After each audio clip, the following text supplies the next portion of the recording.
हुकूमत अपना दूसरा बजट यानी 2025-26 पेश करने जा रही है 2 जून को। अब इस बजट में क्या होगा? हुकूमत तो कह रही है कि जो सैलरीड क्लास है उनके ऊपर शायद जो टैक्स है वो कम होगा, लेकिन आज एक्सप्रेस ट्रिब्यून ने ये खबर दिया है कि IMF ने अगले बजट के लिए मजीद 11 शराइत रख दी हैं, जिसमें बिजली टैरिफ की रीबेसिंग है, बिल्स में डेट सर्विसिंग चार्जेस में इजाफा है, गैस टैरिफ एडजस्टमेंट है, इस्तेमाल शुदा गाड़ियों की दरामद से पाबंदी उठाना है और भी कई शराइत शामिल हैं।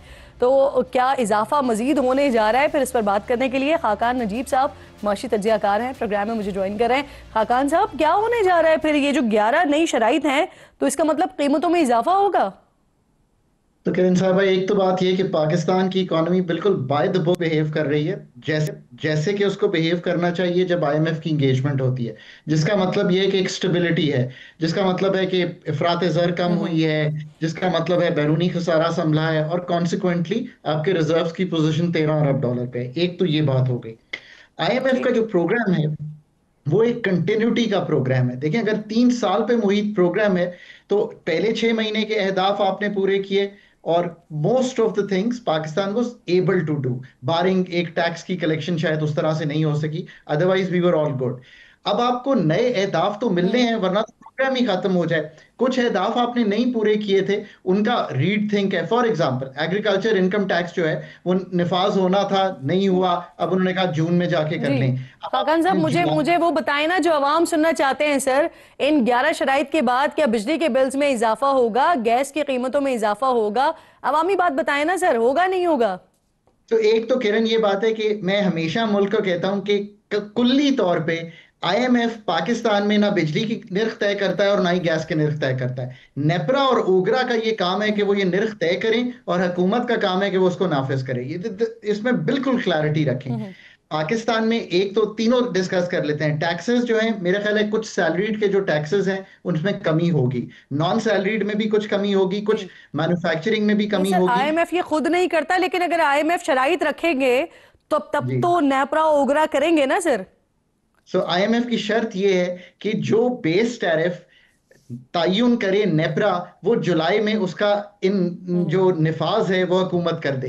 गैस का भी फरवरी में कर दे हाँ। और बिजली का कर दे, और कैप्टिव का जो निर्फ चेंज हुए हैं उसका भी इजरा कर दे। देखिए, प्रोग्राम में रहते हुए वो हम्म। कॉस्ट को मीट करेंगे।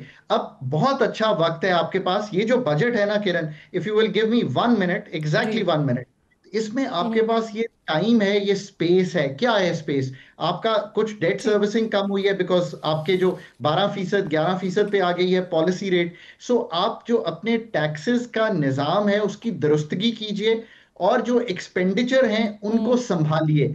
ये एक ट्रांसफॉर्मेशनल बजट हुकूमत बना सकती है।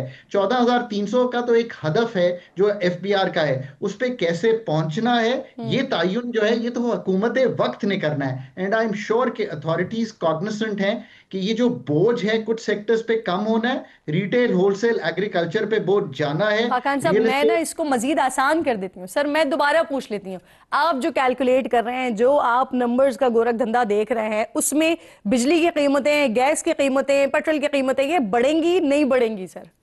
मेरा नहीं ख्याल कि इस वक्त, चूंकि इंटरनेशनली एक एक कर लेते हैं, जो पेट्रोलियम प्रोडक्ट्स की कीमतें हैं वो दुनिया में चूंकि कम हो रही हैं और मुझे लगता है कि ऐसे ही रहेंगी, तो हम्म। पेट्रोल की कीमत में कोई खातिर खा इजाफा नहीं होना चाहिए। एक ₹5 की बिजली। कार्बन लेवी लेवी जो है वो आनी है, वो अब्जॉर्ब हो जानी चाहिए होपफुली। जहां तक बिजली का ताल्लुक है, जुलाई तक कोई रद्दोबदल नहीं होगा बिजली की कीमत में। ये जून 30 तक यही कीमत ठीक। रहेगी। गैस। उस पे जो वो मेरा ख्याल है फरवरी तक गैस की कीमत में कोई रद्दो बदल नहीं होगा। जनवरी जो नेक्स्ट आएगा उसके बाद जाके ये कीमतें तब्दील होंगी। हम्म। ठीक। अच्छा सर, पिछले बजट में जो टैक्स का हदफ था वो 12,000 अरब से जायद का रखा गया था, जो पूरा करने में नाकाम नजर आया हम। और अब जो अगले बजट के नंबर्स आ रहे हैं वो 14,000 अरब से जायद है। आपको लगता है कि ये मुमकिन होगा? और फिर इससे बड़ा सवाल ये है कि जो हुकूमती वज़रा की जानिब से मुसलसल ये कहा जा रहा है कि जो तनख्वाहदार तबका है उनके टैक्सेस में कमी करेंगे, रिलीफ देंगे, फिर वो तो नहीं नजर आ रहा कि 12,000 ही कामयाब नहीं हुआ था, आपने 14,000 करना है? 12,900 का हदफ था, उसको 12,300 कर दिया गया। मेरे ख्याल है 12,300 भी शायद नहीं मेक कर सकेंगे। 12,000 के इर्द गिर्द शायद साल खत्म होगा। अब उधर से जो 14,300 का सफर है, यानी कि 2,300 आपने और कलेक्ट करना है अगले साल में इन एन इकोनॉमी जो कि अभी थोड़ा सा, जिसे कहेंगे, चलना शुरू हुई है, थोड़ी सी ग्रोथ दिखाई देना शुरू हुई है कुछ सेक्टर्स में। इसमें अभी भी 500-600 अरब के जो टैक्सेस का इजरा है वो डिस्कस होना है। वो कहाँ पे आते हैं, उनको कैसे लाना है। अगर आप इन्फोर्समेंट मेजर से इन 3 सेक्टर्स पे लाएंगे जो अंडर टैक्स हैं पाकिस्तान में, फिर तो आपको स्पेस मिलेगी किरण का जो टैक्स है उसको कम करने की, मैन्युफैक्चरिंग के टैक्स को कम करने की, और agriculture, real estate, retail, wholesale और सबसे बढ़ के डायरेक्ट टैक्सेशन को बढ़ाने की। अगर ये नहीं कर पाएंगे, और ठीक। दूसरा ये है कि एक स्पेंड अपने खर्चे कम करें, अपने जारी अखराजात कम करें। जो ठीक। काम फेडरल के करने के नहीं है वो प्रोविंसेस को सर करने दें। तनख्वाहदार तबके का बता दें ना, तनख्वाहदार तबके को बता दें। वैसे ही आपको पता है बजट बड़ा खुश सब्जेक्ट होता है, लोगों को ये इंटरेस्ट होता है कि उनके साथ क्या होने जा रहा है। एक तो ये है कि जो गाड़ियां हैं उसकी इंपोर्ट पर, तो जो कि हर कोई गाड़ी खरीदता है, तो हम्म। जैसे पहले नई इजाजत थी, आई जी। थिंक 5 साल तक पुरानी गाड़ी खरीदने की इजाजत हो जाएगी। और जो टैरिफ्स भी हम्म। हैं इंपोर्ट्स पे वो कम हो जाएंगे। सो कुछ तो ईजिंग यहाँ पे जी। आएगी, ये तो एक बात है। दूसरा, आई थिंक सही। तनख्वाहदार जो सर। बिल्कुल लोअर इनकम अर्नर्स हैं, जो इस वक्त 50,000 का स्लैब है, सो सबसे बड़ी ये बात है। लेट्स से कि किरण हम्म। आप 50,000 कमाती हैं और 51,000 अगर आप कमाना शुरू कर दें तो आप पे टैक्स लागू हो जाएगा। आई थिंक ये 50,000 की जो स्लैब हम्म। है, अगर if I was to decide it, तो मैं तो इसको 75, 80 या 1 लाख पे ले जाऊं। आई थिंक एक तो ये बढ़ जाएगी तो ठीक। बहुत से लोग इसमें से निकल जाएंगे। I think that will be the better story to tell.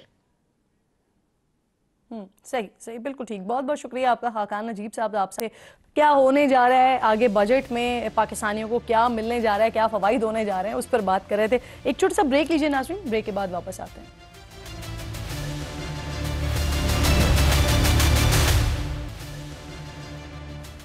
Programme में एक बार फिर आपको खुशामदीद कहती हूँ। लाखों मासूम फ़लस्तीनियों के कातिल नेतन्याहू के यार गुजरात के कसाई मोदी ने रोहिंग्या के मुसलमानों को जिंदा समंदर में गर्क कर दिया।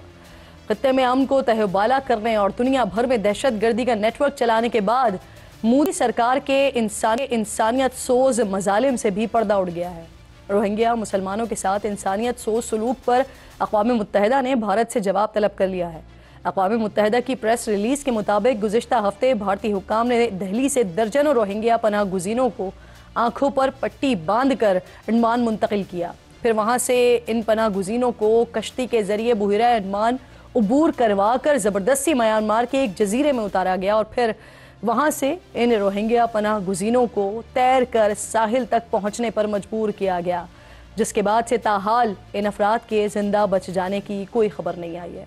म्यांमार के अक़वाम मुत्तहिदा के इंसानी हुकूक़ के खुसूसी नुमाइंदे के मुताबिक भारतीय हुकूमत के ऐसे गैर इंसानी इक़दामात पर गहरी तशवीश और भारत से इसका हिसाब मांगा गया है जो बैनुल अक़वामी तहफ़्फ़ुज़ के उसूलों की खिलाफ वर्जी है। अक़वाम मुत्तहिदा ने भारत से रोहिंग्या पनाह गुज़ीनों की हिरासत के खात्मे और हिरासती मराकज़ तक रसाई का मुतालबा भी किया है। भारतीय बहरिया का ये हैवानी रवैया हुक्मरान जमात बीजेपी की शिद्दत पसंद हिंदुत्व ज़हनियत, नफरत और अदम बर्दाश्त की सोच की अक्कास है। अक़वाम मुत्तहिदा के इंसानी हुकूक़ कमीशन ने भारतीय हुकूमत पर जोर दिया है कि वो इन वाक़यात की मुकम्मल तहक़ीक़ात करे और ऐसे इंसानियत सोज इक़दामात को फिलफौर बंद करे। भारत में म्यांमार से मुंतकिल होने वाले 93,000 से ज़ायद रोहिंग्या मौजूद हैं, जिनके साथ भारतीय हुकूमत का गैर इंसानी रवैया कई सालों से जारी है। ख़ास तौर पर नाज़रीन, मोदी हुकूमत के दौरान इन अफराद को मुसलमान होने की वजह से शदीद नस्ली इम्तियाज़ का सामना करना पड़ रहा है। बीजेपी के गुंडे अक्सर रोहिंग्यन मुसलमानों को शदीद तशद्दुद का निशाना बनाते हैं। इस हवाले से अक़वाम मुत्तहिदा पहले भी बीजेपी ओहदेदारों बशमूल इंडियन हुकूमती अरकान की तरफ से रोहिंग्या मुसलमानों के खिलाफ नस्ल परस्ताना बयानात पर तशवीश का इजहार करती रही है, जबकि मजबूरन मुल्क बदर हुए इन रोहिंग्यन अफराद की जबरन इंडिया बदरी को अक़वाम मुत्तहिदा कानूनी और इंसानी हुकूक़ की खिलाफ वर्जी करार देती रही है। प्रोग्राम का वक्त ख़त्म हो गया। इंशाअल्लाह जीन से मुलाकात होगी। अपना और अपने मुल्क का ख़ास ख्याल रखिए। फ़लस्तीन को, कश्मीर को अपनी दुआओं में याद रखिए। अल्लाह निगहबान।